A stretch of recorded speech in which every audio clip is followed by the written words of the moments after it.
Welcome, Carenda Deonne, to Coaching in Session. How are you doing today? Wow, glad to be here. How are you? Doing well. Thanks so much for coming on. Today, we're going to be talking about the all be all bit of motivation. People think if they're motivated, they can do anything. And there is some truth in that. But there is an aspect to motivation that we're going to be talking about today that you're going to be helping us with because you help people with that. You help people with empowerment, motivation, unleashing themselves from the shackles that they have given themselves or what society has given them. And you help them to be free and to find the joys in life that they know they can. And it's so important that we get there because people are looking for joy, they're looking for happiness, they're looking for fulfillment. And sometimes they need someone to help guide them along the way, to give them some breadcrumbs, let's say, to help them get to that goal. But without me telling the world everything about you, your whole biography, please tell the world who you are, what you do, and how you help. Oh, goodness. Listen, I am Carenda Deonne. I am a girl from Baltimore, Maryland. I love God. I enjoy helping women to find and pursue their purpose while healing from emotional pain. I enjoy living life. I incorporate laughter in every part of my day. So we will probably laugh a lot. I might laugh, and you might say, "What's so funny?" I'm just happy. I'm just happy to be here. Of course. But motivating and empowering, inspiring women and men has just been a passion of mine for a very, very long time. I know how it feels not to be motivated for various reasons and the inner battles that we have in dealing with that and pushing through that. I'm just glad to be here and share any insight and wisdom and guidance I can give to your audience today. Excellent. And that is what we're going to be diving into. We are going to be doing this in a formatted way. So we're going to start with the beginning of our day, going to the middle of our day, to the end of our day. But before we get to that, we need to define what motivation is, because motivation is one of those things that it might be a different definition. It's similar to success in a sense, because success for me can be living in a cabin. Success for you might be living in New York in high-rise tower and you have all the amenities, right? So for me, I'm living off grid, you're living in the city. It's a different form of success, right? So your envision for success is just different than mine, but yours is not wrong and mine is not wrong. It's just what I envision for myself. And the same is true for motivation, because motivation for me might be, okay, I want to wake up and I'm going to go to the gym and I'm going to kill it. For you, motivation might be, well, I'm going to wake up, I'm going to do my emails, I'm going to head into the office, get everything I have to get done. What is motivation in your definition? Motivation, in my definition, is really what stirs the pot for you. You may have a recipe of several ingredients, right? But what is it that when the heat is turned up, it really gets you going? It's something that brings flavor and aroma and passion to you. As you said, it looks different for different people, but we all have a flavor. We all have a liking. We all have an aroma, a presence, and really finding and understanding, being true to who you are, of what really stirs the pot, gets the heat rising in your life. As you said, for some, it could be that working out, right? Or for some, it could be journaling or writing. For some, it could be taking those hiking and camping trips. But it's what stirs that pot, what really heats it up for you, gets things going for you, gets that momentum to shift in a positive direction. I think one of the things that you have to do when you think about motivation, you have to think about you. You have to think about yourself. You have to think about things that you enjoy. You have to think about things you do not enjoy. You have to think about things that speak to your schedule, your limitations. You've got to do that in order to find true motivation. And I also believe that you have to be okay with that, right? I mean, there's so many things out here that can influence us to go one way or the other. But true motivation is being true to who you are. True motivation is being honest about who you are and saying, hey, I'm okay with that. I'm not perfect, but I am the most authentic person that I can be. Finding motivation is first looking at yourself and being true to you. You said something early on, right? So the motivation is like heating up, right? You find something to heat yourself up. Yeah, Let's play pretend, right? Let's say you don't have a pot, you don't have a heat source, you don't have a fire, you don't have a stove or anything. You have a very hard time becoming motivated. How can someone begin to find motivation when they're having a hard time finding that heat, finding that purpose, finding what they want to do in their life? that's a good question. But one thing that we all have, and if we didn't have it, or if we were not operating with it, we would not be here. And that is our heartbeat, right? We have a beat of our heart that speaks to us. If you're having a difficult time finding motivation, put your hand on your heart and really ask your heart, what would it take for us to just put one foot in front of the other? Is it somebody that I could talk to? Is it something that I could read? Is it a song that I could listen to? Is it a something expressive that I can write or paint? Is it something that I can dance to, or just what is that? Heart speak to me. And I believe that your heart will. I believe that your heart will. Your heart loves you. Your heart is true to you. If you're having a hard time finding motivation, put your hand on your heart, feel your heart beating, and ask your heart to be kind to you, to speak to you, and show you even the most smallest percentage or fraction what you could do starting right now to keep yourself healthy and happy, your heart moving and going in the right direction. Yeah, beautifully said, because that's important. Life is Yeah, purpose. And if we can absolutely. find the purpose in our life, then it's going to be a lot easier for us to become motivated and to take action. However, there's going to be some moments when we are just drained. We are just beat down and we are just maybe unsure. We're just thinking about things and we have all the self doubt in our mind. We might not be motivated in that point in time. However, we can become disciplined.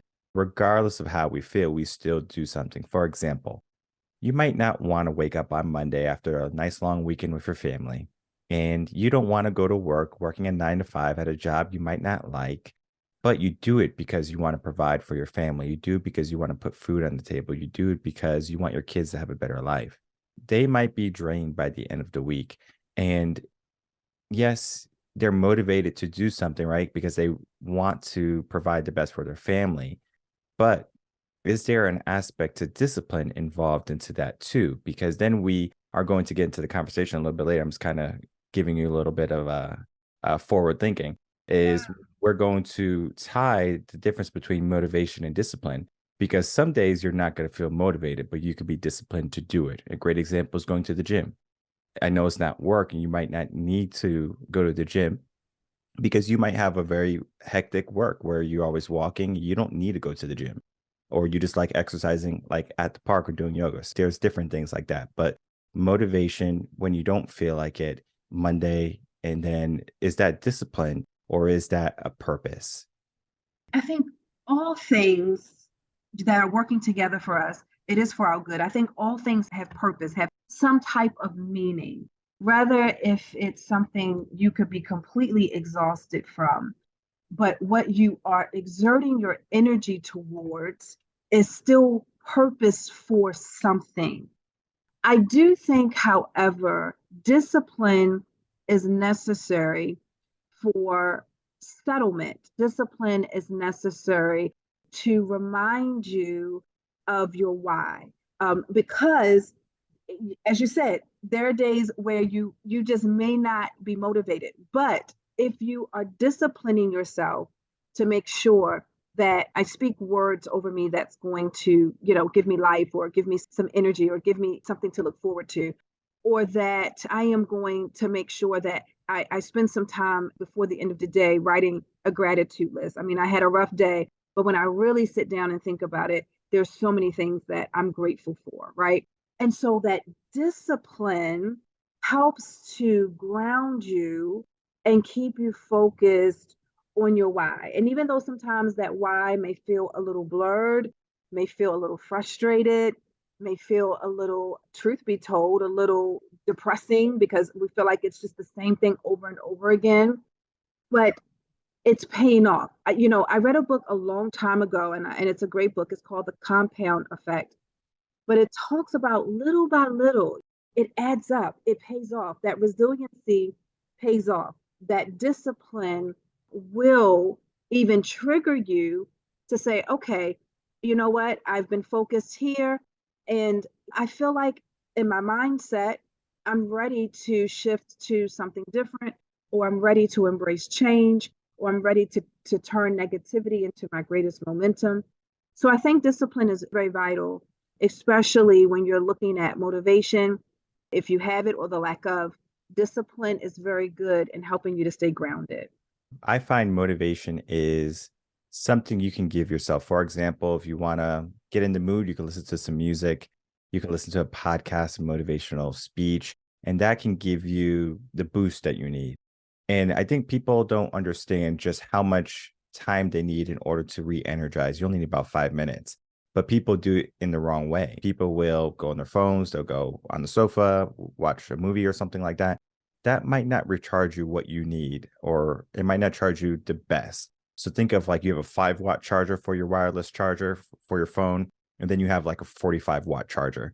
You're going to charge a lot quicker on the 45 watt. Not saying that you're not going to charge with the 5 watt, you will, but how long are you going to be sitting on that sofa? 3 hours when you can do it in 30 minutes, or you could do it in 5 minutes. Do you have to figure out what recharges us? And that is the question I want to ask you. What recharges you? What like lifts you back up when you're feeling down, when you're feeling like everything is just so heavy, the world's on your shoulders, and you're like, get off me, world, I'm going to recharge. What do you do? Several things recharge me is that I know that I'm loved. I know that I'm loved by God. I know that no matter what it is I am going through, that love is constant and unconditional. So that charges me. Another thing that charges me is the support of my family. And I know that looks different for everyone. Some may say, I don't really have a good support system, but there is support out there. So if it doesn't come from your immediate circle, there are so many groups and counseling sessions and free resources where you still can get connected with people to help motivate you. But that helps to charge and motivate me. And music does too. I am a very creative person. I cannot sing, but I enjoy music. I enjoy writing. That's a safe place for me. That helps also to charge and to keep me motivated as well. But you do have to find that. And I'll tell you this really quick, because some may say, that's interesting. But I'm telling you, good food does something for me. I am a foodie. There are times when if I have a really good meal and I'm able to have a beautiful scenery or sit outside and hear the birds or listen to just nature or just take in scenery, those things really personally for me charge and motivate me. Food is definitely one of them, because not saying that you need to have some ice cream, some Ben and Jerry's every time Right, you're feeling right, down. right, I'm just right. saying, like, there's some foods that you eat and you're like, oh, like this is what I need. It could be some orange juice. It could be as simple as that. Just that little bit of sugar can give you that boost. For me, Absolutely. it could be a protein shake, right? Like, so after the gym, I'm just like feeling a little down. I'm like, man, I just want to kind of lay down. But if I have a protein shake, I revitalize myself. We do have to know how to revitalize ourselves. We have to know how to recharge ourselves, because that is where many people fail, or many people fall short, because they kind of just go through life. They just say, okay, well, it's Monday. I'm going to go through Friday. Friday, Friday comes, excited. Saturday, Sunday, they just do things, right? So they just live in this circle, this rat race is what it's called. But if we do something where it's like, all right, I have a bigger purpose and I'm trying to reach more in my life, and I want to reach more in my life. I want to become disciplined. I want to reach those goals that I know I can reach, but I might not have the correct habits currently to get there. If we give ourselves, as you said with the book, The Compound Effect, great book, if you start to implement something small in your day and you just slowly build from there, it's like a savings account. Yes, you only put $1 in a day, but in 30 years, it's not going to be what that dollar a day is, right? It compounded. Right. Exactly. Exactly. So the same thing is true for actions. We do have to understand that our actions compound. And I recently heard something, and this is something I think you'll love. Maybe not. I don't know. But it's we are only a certain amount of failures away from success, like true success. Like, how many more times do you have to fail? How many more times do you have to feel tired until you feel recharged? It's only a certain amount of times. until you finally get to that point. And a lot of people, they stop right before success. They stop right Yeah. before they get to the goal. Motivation might bring you 75% of the way there, but then you stop because you don't feel motivated anymore.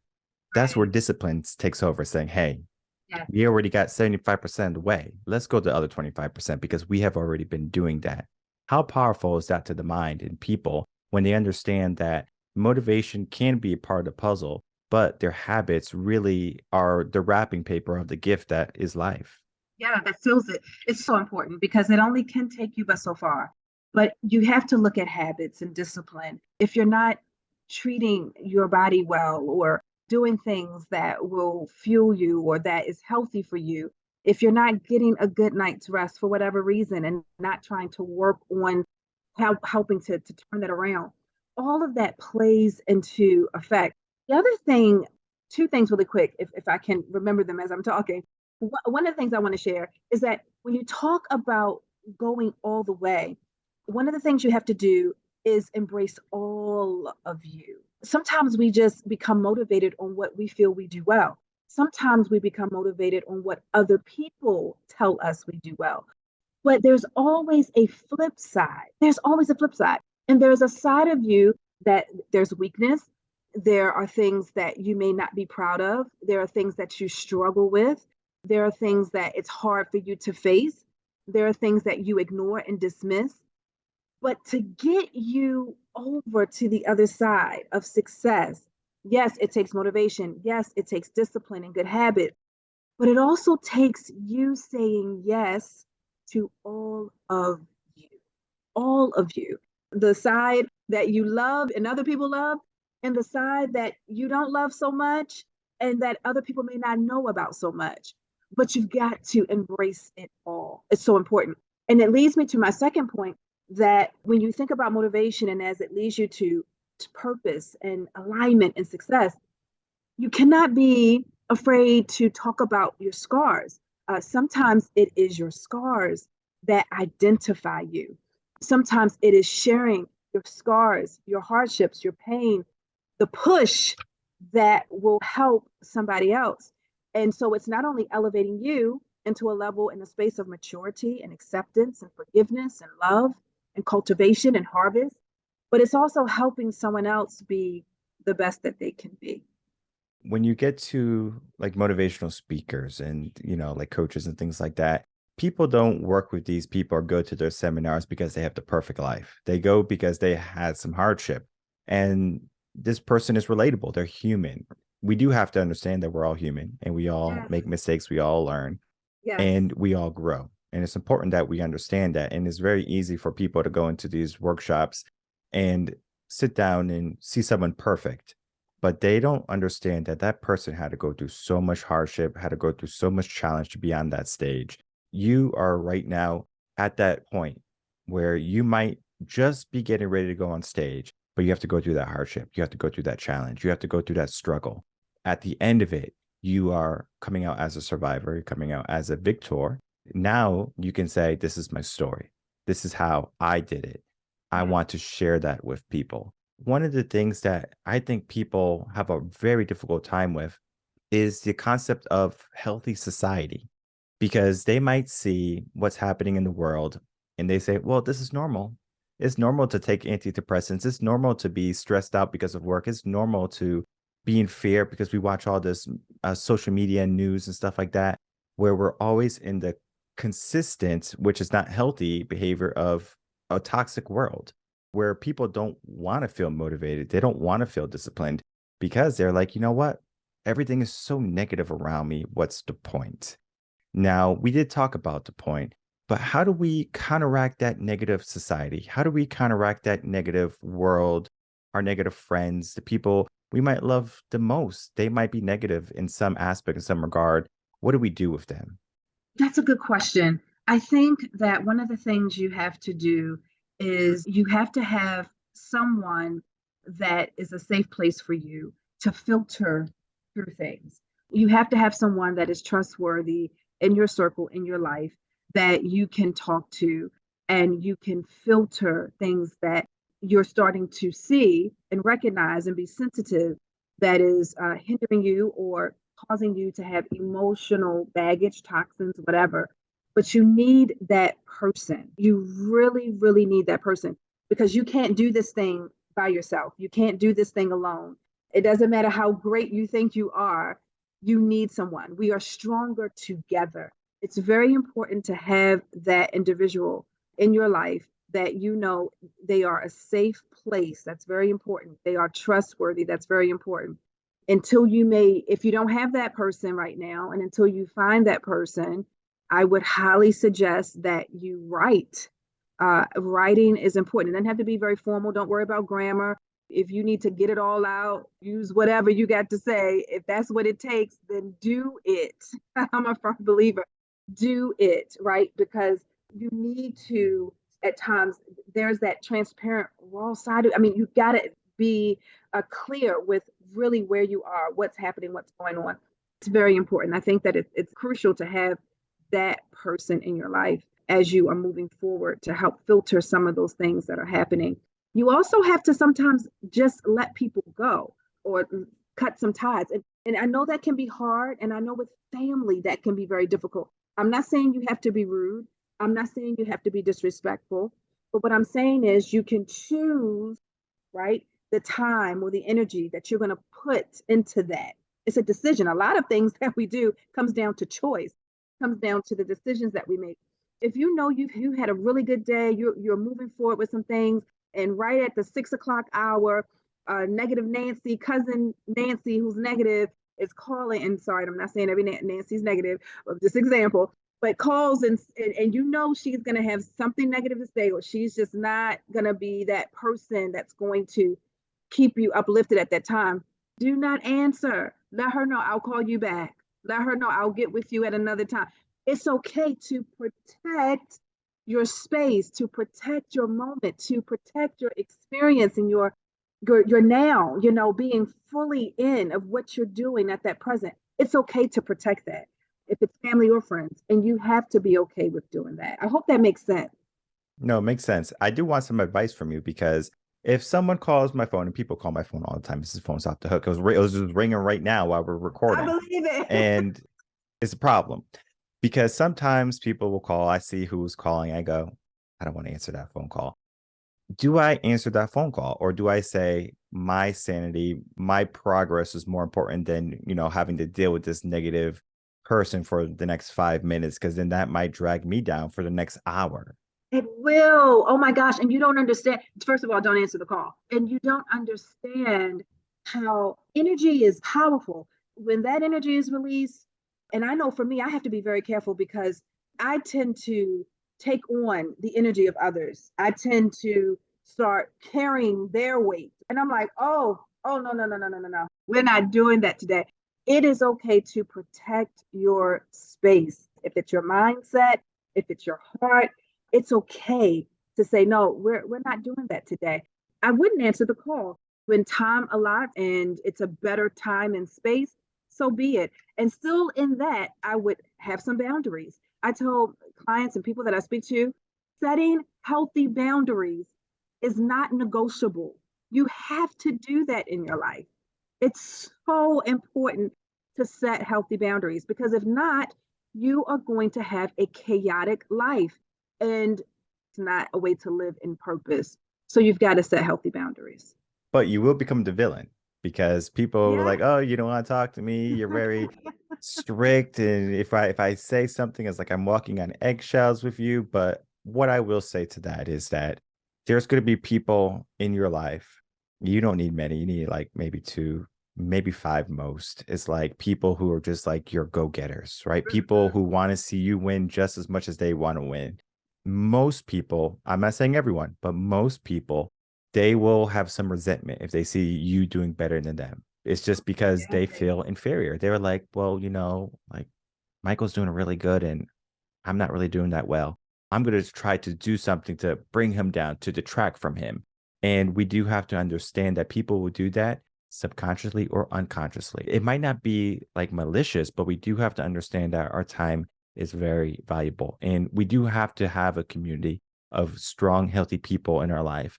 And one of the best ways you can do that is by getting a coach, getting a mentor, getting a guide, someone who could be in your corner, who could be your biggest cheerleader.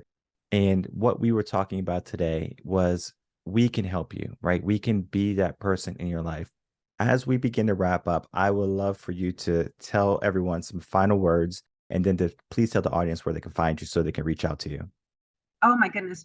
Final words would be, I really want this to be a year of evidence for you. I really want this to be a year where there are just countless moments of evidence, things that are happening in your favor, not working against you, but working for you. And I would say, be sure to take care of yourself in order to appreciate that, in order to receive that. Take care of yourself, take care of your mind, take care of your body, take care of your heart.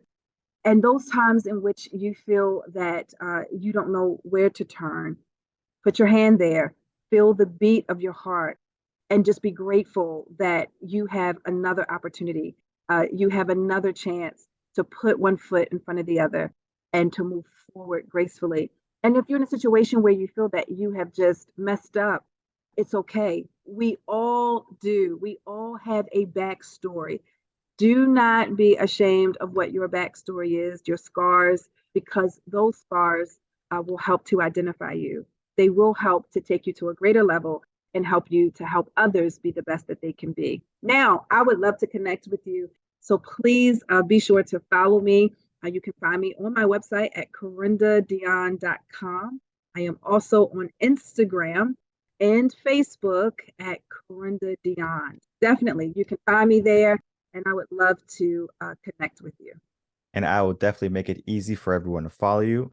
All those links will be in the description box below. I encourage everyone to follow her and to look more into her story because you're going to find that it's full of life, full of purpose, and full of passion. And that's what we need more in our life. We need people who understand that we are not meant to be in solidarity and we are meant to be these lone warriors. We are stronger together, as you said. And it's Yes. important that we allow our scars to be forefront, not hide them, not be ashamed of them, because at the end of the day, those make us stronger. Setting healthy boundaries, all the things we talked about today are going to be quintessential to happiness, success, fulfillment, everything. To not be afraid, seek motivation, but then to also understand that we do have to create the habits and create discipline. I want to thank you so much, Carenda, for coming on. Great conversation today. Thank you.